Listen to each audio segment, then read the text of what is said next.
மதுரையில் அதிமுக 8 தொகுதியில் போட்டி. வேட்பாளர்கள் யார் யார் என்று வெளியான பரபரப்பு தகவல்கள். இதுகுறித்து பார்க்கலாம் இந்த செய்தி தொகுப்பில்.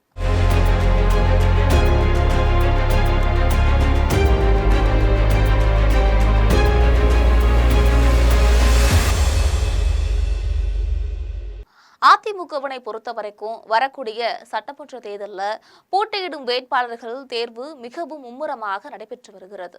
அதிமுக பொதுச் செயலாளர் எடப்பாடி பழனிசாமியே நேரடியாக விருப்ப மனுக்கள் குறித்து ஆய்வு செய்து வேட்பாளர்களை முடிவு செஞ்சிட்டு இருக்காரு.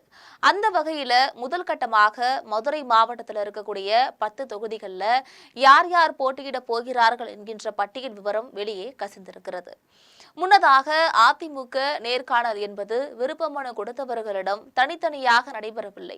மாவட்ட வாரியாக பலரை ஒன்றாக வைத்துக் கொண்டு நேர்காணல் செய்து வருகிறார் எடப்பாடி பழனிசாமி.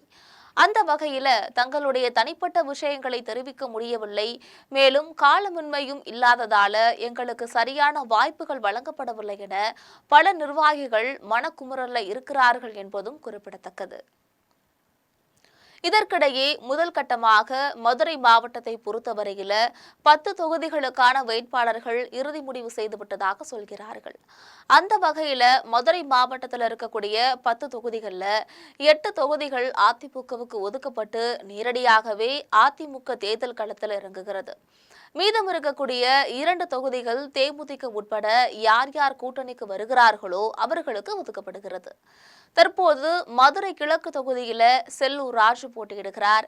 இவர் ஏற்கனவே இதே தொகுதியில் போட்டியிட்டு வெற்றி பெற்றவர், அமைச்சராகவும் பணியாற்றியவர். இதற்கு அடுத்தபடியாக திருமங்கலம் தொகுதியில RP உதயகுமார் போட்டியிடுகிறார். இவரும் ஏற்கனவே இந்த தொகுதியில் நின்று வெற்றி பெற்றவர், முன்னாள் அமைச்சராகவும் பணியாற்றியவர்.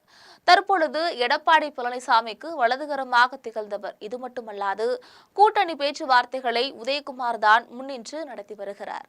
இதற்கு அடுத்தபடியாக திருப்பரங்குன்றம் தொகுதியில ராஜன் செல்லப்பா போட்டியிடுகிறார்.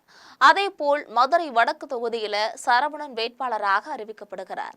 மதுரை கிழக்கு தொகுதியை பொறுத்தவரைக்கும் முன்னாள் MLA தமிழரசன், வழக்கறிஞர் மகேந்திரன், அதிமுக நிர்வாகி ரமேஷ் மற்றும் ஒன்றிய செயலாளர் ரவிச்சந்திரன் ஆகியோர் விருப்ப மனு கொடுத்த நிலையில இவர்களில் யாருக்காவது ஒருவருக்கு வாய்ப்பு தரப்படலாம் என தெரிகிறது.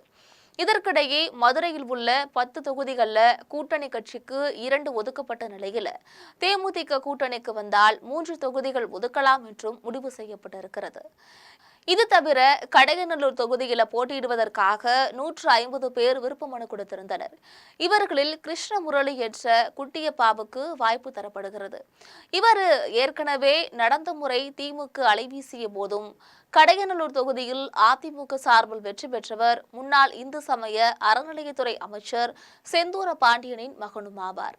மேலும் ராஜபாளையம் தொகுதியில நடிகை கௌதமி போட்டியிடுவது உறுதியாகியிருக்கிறது. ஏற்கனவே அவங்க விருப்ப மனு கொடுத்திருந்த நிலையில ராஜபாளையம் தொகுதி இந்த முறை கௌதமிக்கு ஒதுக்கப்படுகிறது.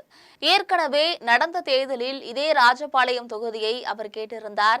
பிறகு அந்த தொகுதி அவருக்கு தரப்படவில்லை. இதனால அவர் மிகுந்த ஆத்திரத்தில் இருந்தார். தற்பொழுது அவர் சமாதானம் செய்யப்பட்டு மீண்டும் ராஜபாளையம் தொகுதி அவருக்கே ஒதுக்கப்பட்டிருக்கிறது. தொடர்ந்து நேர்காணல் நடைபெற்று வருகிறது. இதற்கு அடுத்தபடியாக முன்னாள் அமைச்சர் ஜெயக்குமாருக்கு ராயபுரம் தொகுதி ஒதுக்கப்படும் என தெரிகிறது. அண்ணாநகர் தொகுதியில் முன்னாள் அமைச்சர் கோகுல இந்திரா போட்டியிடுவார் என தெரிகிறது. பிப்ரவரி முதல் வாரத்திற்குள் வேட்பாளர்கள் தேர்வை முடித்துவிட அதிமுக மேலிடம் முடிவு செய்திருக்கிறது.